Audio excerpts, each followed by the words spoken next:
BJP इस्तीफा देले युवनेता हिमांशु। धर्मशाला block कुमारीस्थ कार्यालय में मंगलवार अपराह्न आयोजित सांबादिक सम्मेलन में बीजेपी युवनेता हिमांशु शेखर साहू विधिवत भाव भाजपा इस्तीफा देते। युवनेता हिमांशु शेखर साहू गत डिसेम्बर मासरू बीजेडी छाड़ी बीजेपी सामिल होते। दल में सामिल होगा से विभिन्न समय दलीय समावेश माध्यम बीजेपी संगठन को धर्मशाला रे मजबूत करने को चेष्टा करते। कर्मी तांका प्रति आनुगत्य देखाइबा सह समर्थन जणाई आसुथिले। 2024 साधारण निर्वाचन में धर्मशाला विधानसभा आसन पर बीजेपी प्रार्थी होगा से उद्यम आरंभ करते। हिमांशु सहित तांका समर्थक बीजेपी टिकट पाइबा नहीं आशा बांधी। यही आसन बीजेपी नेत्री स्मृतिरेखा पही को दलीय टिकट मिलता। याद्वारा बीजेपी युवनेता श्री साहू और तांका समर्थक हतोत्साहित होगा सहित निराश हो पड़ते। बीजेपी टिकट पाइथिबा स्मृतिरेखा पही नामांकन पत्र दाखल करबा परे युवनेता हिमांशु शेखर साहू तांका कार्यालय में बीजेपी प्राथमिक सदस्य पदरू इस्तीफा देइछन्ति। से इस्तीफा पत्र रे कौन पाई तांको टिकट मिलला नहीं ताकू नहीं प्रश्न करिसेंति। से तांको टिकट को नहीं प्रश्न उठाइछन्ति।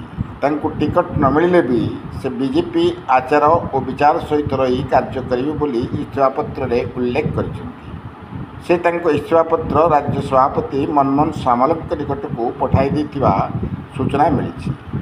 धर्मशाला Sushant Kumar गोछायत report कांतिधारा plus. Bharatiya Janata party आम जोग देथिलु। भारतीय जनता पार्टी कार्यक्रम करुछु एवं भारतीय जनता पार्टी आचार विचार एवं भी अच्छु आगु रही। आज्ञा केवल भारतीय जनता पार्टी साधारण जनता भारतीय जनता पार्टी कर्मी भारतीय जनता पार्टी 20-30 कर्मी जो मैंने लड़िया को चाहिए जहाँ भारतीय जनता पार्टी नेतृत्व भाव में टिकेट देती लड़िया द्वारा आम लड़ी पारूँ। तेणु आज्ञा मुझे हिसाब से विधिवत भाव में प्रथम इस्तीफा देली।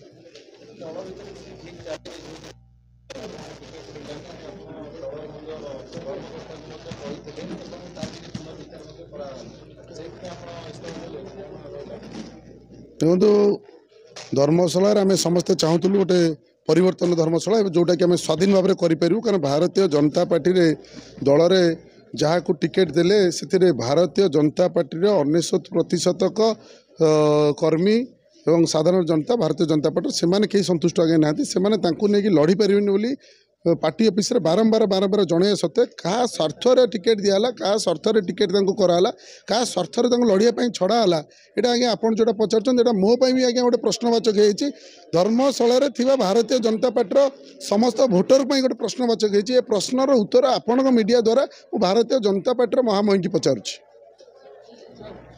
भारतीय जनता पार्टी केमती आगू बढ़ी पार आगू केमती मजबूत हो पार जिले में जिला प्रेसिडेंट गौतम राय सहित बहुत बड़ दुखर कथा मत जो कथा आम छाती भितर चापिकी रखी कह बाध्य आम विगत दिन में डिसेम्बर 14 रु आज जाके आम भारतीय जनता पार्टी रे विजु जनता दल 10,000 ऊर्ध्व लोक आनी मिसाई आप न्यूज और सबू चैनल माध्यम प्रकाशित होती पेपर रखीचु दल भी जानी भी दल जो धर्मशाला आज्ञा 200 300 400 500 लोक डेली बेसीस बसिया कष्ट होता है।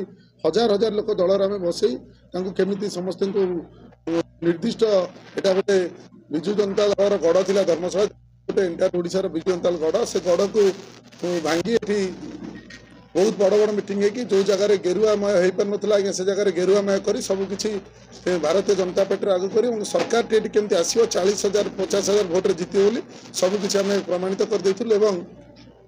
प्रमाणित कलापर आम जो भारतीय जनता पार्टी टिकेट आदान प्रदान होता से टिकेट आदान प्रदान बेले आम जा आलोचना करूँ। आमर गोटे मोर व्यक्तिगत गोटे मत थिला भारतीय जनता पार्टी रे जहाँ को दायित्व दिया से दायित्व से परिपूर्ण नुहे मु कहूनी धर्मशाला बाहर ଭାରତୀୟ ଜନତା ପାର୍ଟିର ସମସ୍ତେ ଜାଣିଛନ୍ତି ସେ ଦାୟିତ୍ୱ ନବା କି ନେଇକି ଦାୟିତ୍ୱକୁ ତୁଲେଇଲା ଭଳିଆ ତାଙ୍କ ପାଖରେ କାପାସିଟି ନାହିଁ। ତେଣୁ ଭାରତୀୟ ଜନତା ପାର୍ଟିରେ ମୁଁ ଗୋଟେ ଏମଏଲଏ ବଟିଗାଟେ ଗୋଟେ ଲଡୁଟେ ଖାଇନଥିଲି ବିଧାୟକ ହେବା ପାଇଁ, ମତେ ଦିଆଯାଉ ନହେଲେ ଆଉ ଗୁଣିଗାଣି ଲୋକ ଦିଆଯାଉ, ଯୋଉ ଲୋକ ଇଣ୍ଟେଲେକ୍ଚୁଆଲ ମାର୍କ୍ସ ହେଇଥିବ, ଯୋଉ ଲୋକକୁ ସମାଜ ଗ୍ରହଣ କରୁଥିବ ସେଭଳିଆ ଲୋକକୁ ଦିଇବା ପାଇଁ ମୁଁ ଭାରତୀୟ ଜନତା ପାର୍ଟି ରାଜ୍ୟ ସଭାପତି ଅନ୍ୟାନ୍ୟ ସମସ୍ତଙ୍କୁ ଗୁହାରି କରିଥିଲି। ବାରମ୍ବାର ଦେଖିଥିବେ ଆମେ ଯେତେବେଳେ ଗୋଟେ ସେମାନେ ଦେଇଥିଲେ ଟିକେଟ ଆଦାନ ପ୍ରଦାନ କରିଥିଲେ, ଟିକେଟ ଦେଇଥିଲେ, ସେତେବେଳେ ଧର୍ମଶାଳା ଭାରତୀୟ ଜନତା ପାର୍ଟିର ଅଧିକାଂଶ ଲୋକ ହଜାର ହଜାର ଲୋକ ଯାଇକି ସ୍ୱତଃପୃତ ଭାବରେ ସେଠି ଛୋଟ ଛୁଆ ବୁଢୀଟେ ଗୋଟେ ସ୍ତ୍ରୀ 2 ଦିନ ରାତି ନିଦ୍ରା ପଡିକି ରହିଥିଲେ କେମିତି ଟିକେଟଟି ଠିକ ଜାଗାରେ ମିଳୁ। ଏବଂ ସେମାନେ ଚାହିଁଥିଲେ କି ଯୋଉ 20-30 ବର୍ଷର କର୍ମୀ ମାନେ ଯାଇଥିଲେ 20-30 ବର୍ଷ ସେମାନେ ହାହାକାର ସେମାନଙ୍କୁ ଗୋଟେ ଉଜ୍ଜଳ ଦେଖାଇଥିଲେ ସରକାର ଯାହେଲେ ସମସ୍ତେ ଟିକେ ବଞ୍ଚି ପାରିବୁ। 20-30 ବର୍ଷର ଦୁଃଖ ବେଦନାକୁ ଭାରତୀୟ ଜନତା ପାର୍ଟି ଶୁଣି ପାରିଲାନି। ସେ ମନ ଇଚ୍ଛା ତାଙ୍କର ଯାହା ଟିକେଟ ଦେବା କଥା ଟିକେଟ ଦେଲେ, ଯୋଉ ଟିକେଟରେ କି ଆଜି ଆପଣ ମାନେ ଦେଖୁଥିବେ କାଲି ଆମେ ସ୍ୱାଧୀନରେ ଯାଇକି ନାମ ଆମେ କଲୁ ଜିଲ୍ଲାପାଳଙ୍କ ଅଫିସରେ ଇଲେକ୍ସନ କମିଶନ ଆମେ ଆପ୍ଲାଏ କଲୁ, ଯୋଉଥିରେ କି କାଲି ହଜାର ହଜାର ଲୋକ 30,000ରୁ 40,000 ଲୋକ ଆସି ଆମ ସହିତ ସ୍ୱତଃପୃତ ଯୋଗ ଦେଇଥିଲେ, ମତେ ଅଭିନନ୍ଦନ ଜଣାଇଥିଲେ ଗୋଟେ ସ୍ୱାଧୀନ ଲଢେଇବା ପାଇଁ।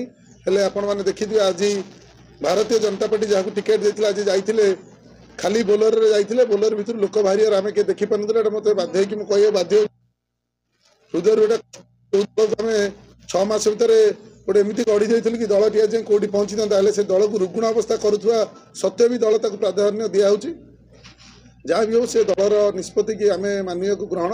ଏବଂ ଆପଣଙ୍କର ସୋସିଆଲ ମିଡିଆ ମାଧ୍ୟମରେ ମୁଁ ଗୋଟିଏ କଥା କହି ରହୁଛି, ଆମେ ଯେହେତୁ ଧର୍ମଶାଳାର 20-30 ବର୍ଷର ଭାରତୀୟ ଜନତା ପାର୍ଟିର କର୍ମୀ, ଧର୍ମଶାଳାର ସାଧାରଣ ଜନତା, ଧର୍ମଶାଳାର ବିଜୁ ଜନତା ଦଳର ଭୋଟର, ଧର୍ମଶାଳାର ଗୋଟେ କଂଗ୍ରେସର ସାଧାରଣ ଭୋଟର, ଧର୍ମଶାଳାର ଗୋଟେ ସାଧାରଣ ମାଟେ, ସମସ୍ତେ ପରିବର୍ତ୍ତନ ଚାହୁଁଛନ୍ତି, ସମସ୍ତେ ଚାହୁଁଛନ୍ତି ଏଠି ପରିବର୍ତ୍ତନ ଆଣିବା ପାଇଁ ମତେ ସାରଥୀଟେ ବନେଇଛନ୍ତି। ତେଣୁ ସମସ୍ତଙ୍କର ଇଚ୍ଛା ଅନୁସାରେ ମୁଁ ଆଜି କାଲି ସ୍ୱାଧୀନତା ଭାବରେ ନୋମିନେସନ କଲି ଧର୍ମଶାଳାର ପ୍ରଗତି ପାଇଁ।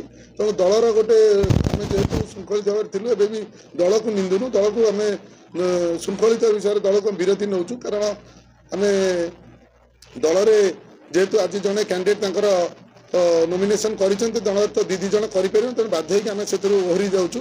ଏବଂ ଆମେ ସଂକଳ୍ପ କରୁଛୁ କି ଦଳକୁ ଜୁନ୍ 4ରେ ଆମେ ନିଶ୍ଚୟ ବିଜୟ ଧର୍ମଶାଳାରେ ବିଜୟ ନେଇକି ଆମେ ସେଇ ଦଳର ଆଚାର ବିଚାରରେ ଲଢିବୁ। ଏବଂ ଜୁନ୍ 4 ପରେ ଆମେ ସେଇ ଦଳ ସହିତ ଆମେ ପୁଣି ଯୋଡି ହେବୁ, ସେଇ ଦଳ ସହିତ ହିଁ ରହିବୁ। ହେଲେ ଯେହେତୁ ଦଳର କିଛି ନିୟମାବଳୀ ଅଛି, ଦଳର ଆଚାର ବିଚାର ହିସାବରେ, ଦଳର ନିୟମାବଳୀ ହିସାବରେ ଆମେ 2 ଜଣ କ୍ୟାଣ୍ଡିଡେଟ୍ ଦଳ ରହିପାରିବୁନି। ଦଳ ଯାହାକୁ କ୍ୟାଣ୍ଡିଡେଟ୍ ଦେଇଛି ଆମେ ତାକୁ ହୃଦୟ ସହିତ ମାନୁଛୁ, ସମ୍ମାନ ଦେଉଛୁ, ଆମେ ସେଥିରେ କିଛି ମନା କରୁନୁ। ଏବଂ ଆଜି 6 ମାସ ହେଲା ଆମେ ଦଳର ଆଚାର ବିଚାର ଲଢୁଛୁ। ଏବେ ବି ଆଜ୍ଞା ଦଳର ଆଚାର ବିଚାର ଲଢିବୁ, ଜୁନ୍ 4ରେ ଜିତିବୁ। ସେଇ ବିଜୟରେ ଟିକା ଏଠି ନାହିଁ, ଦିଲ୍ଲୀରେ ଯାଇକି ଭାରତୀୟ ଜନତା ପାର୍ଟି ଅଫିସ ପାଖରେ ଦିଲ୍ଲୀରେ ସେ ବିଜୟରେ ଟିକା ଆମେ ନେଇକି ପହଞ୍ଚିବୁ, ସେଠି ଯାଇକି ପହଞ୍ଚିବୁ। ନିଶ୍ଚୟ ମୁଁ କହିବିନି, ଆପଣଙ୍କ ନ୍ୟୁଜ ଚ୍ୟାନେଲ ମାଧ୍ୟମରେ ବାରମ୍ବାର ବାଜୁଥିଲା କାଲି ଟିକେଟ ମିଳୁଛି ପହରଦିନ ମିଳୁନି, କାଲି ମିଳୁଛି ପହରଦିନ ମିଳୁନି। ଆପଣ ନ୍ୟୁଜ ଚ୍ୟାନେଲ କିଛି ତ ଜିତିଥିଲା, କୌଣସି ସିଧା ସିଧା କହି ରଖୁଛି, ଏଗୁଡ଼ା କହିବା କଥା ନା, କହିଦଉଛୁ, ଆମେ ସ୍ପଷ୍ଟବାଦୀ କହିଦଉଛୁ। ଆଜ୍ଞା ଏଇଟା ଆବାଳ ବୃଦ୍ଧ ବନିତା ସମସ୍ତେ ଜାଣିଛନ୍ତି, ଭାରତୀୟ ଜନତା ପାର୍ଟିରେ କିଛି ନା କିଛି ତାଙ୍କ ଭିତରେ ଦଳ କି କିଛି ଗୋଟେ ବିଭାଜନ ଚାଲିଛି, ଯୋଉ ହିସାବରେ କି ଜିନିଷ ହଉଛି। କାରଣ ଆମକୁ ବାରମ୍ବାର କୁହାଯାଇଛି 2 ଦିନ ରହିଯାଅ, 3 ଦିନ ରହିଯାଅ, 4 ଦିନ ରହିଯାଅ। ମୁଁ ବି ବାରମ୍ବାର ତାଙ୍କ ସହ ଡିସ୍କସନ କରୁଛି, ଟିକେଟ ଆମକୁ ଦିଅନ୍ତୁ, ନହେଲେ ବୁଦ୍ଧିଜୀବୀ ମହଲରେ ଯାହାକୁ ଟିକେଟ ଦିଅନ୍ତୁ ଆମେ ଗ୍ରହଣ କରିବୁ। ଆଜ୍ଞା ଆମେ ମନା କରିନଥିଲୁ, ହେଲେ ଦଳର ଆମ ସହିତ କେହି କିଛି ଆଲୋଚନା କଲେନି କଣ ଟିକେଟ ଦିଆହବ ନ ଦିଆହବ। ଆମକୁ ସଭାପତିଙ୍କୁ ବାରମ୍ବାର ପଚାରୁଛୁ, ସଭାପତି ଆମକୁ ବାରମ୍ବାର କହିଛନ୍ତି ଅପେକ୍ଷା କର, 2 ଦିନ 3 ଦିନ। କାଲି ବି ସଭାପତି ମତେ କହିଥିଲେ ଅପେକ୍ଷା କର, ଆଜି ବି ସଭାପତି କହିଥିଲେ ଅପେକ୍ଷା କର, ଚେଷ୍ଟା ଚାଲିଛି 100%। ଆମକୁ ସ୍ପଷ୍ଟ ଦେଇପାରିନଥିଲା କି ଆମେ କେମିତି। ବଡ କଥା ହେଲା ଆଜ୍ଞା ଯାଜପୁର ଜିଲ୍ଲାରେ ଗୋଟେ ଜିଲ୍ଲାର ଯେଉଁମାନେ ଆଶାୟୀ ଜିଲ୍ଲାରେ ଯିଏ ସଭାପତି ଅଛନ୍ତି, ମୁଁ ଆଜ୍ଞା ତାଙ୍କ ଭିତରେ ଗୋଟେ କୋର୍ଡିନେସନ ମିଟିଂ ବସିବାର ଦେଖିପାରିଲିନି। ମୁଁ ଯୋଉଟା କି ବାରମ୍ବାର ତାଙ୍କୁ କହିଥିଲି ଗୋଟେ କୋର୍ଡିନେସନ କରିବା, ସମସ୍ତେ ମିଟିଂ ବସିବା। ହୁଏତ ଆଜି ସମସ୍ତେ ଯାଜପୁର ଜିଲ୍ଲାର ଯିଏ ଅଛନ୍ତି ଆମର ଗୌତମ ରାୟ এবং अलगा जो मैंने समस्त अच्छा आशायी प्रार्थी की जब से आगुरी बसई पारि था हुए तो आज भी ये परिस्थिति न आम समस्त गोटे निर्णय धारे पहुंचते दल आज सुदृढ़ होता है समस्त किसी व्यक्तिगत स्वार्थ रोचे व्यक्तिगत स्वार्थर से निज निज पाइबा खोजी बुलूँ ये दल को आज्ञा कहीं पचार मु 6 मासर मोर अभिज्ञ है भारतीय जनता पार्टी थिबा अधिकांश लोक से व्यक्तिगत स्वार्थ खोजते से दल को बचापी कहीं चाहूना मुझे जहाँ कहि मुझे दिन जाइए दिल्ली पार्टी ऑफिस जाइए दिल्ली पार्टी ऑफिस से बहुत चेष्टा करमी दल एक हो चलो दल सुदृढ़ हो पार सुदृढ़ हवा अपेक्षा ये माने खंड विखंड केमती करेंगे से खंड विखंड को बेसी अनेचन कारण व्यक्तिगत स्वार्थ पर जाऊँ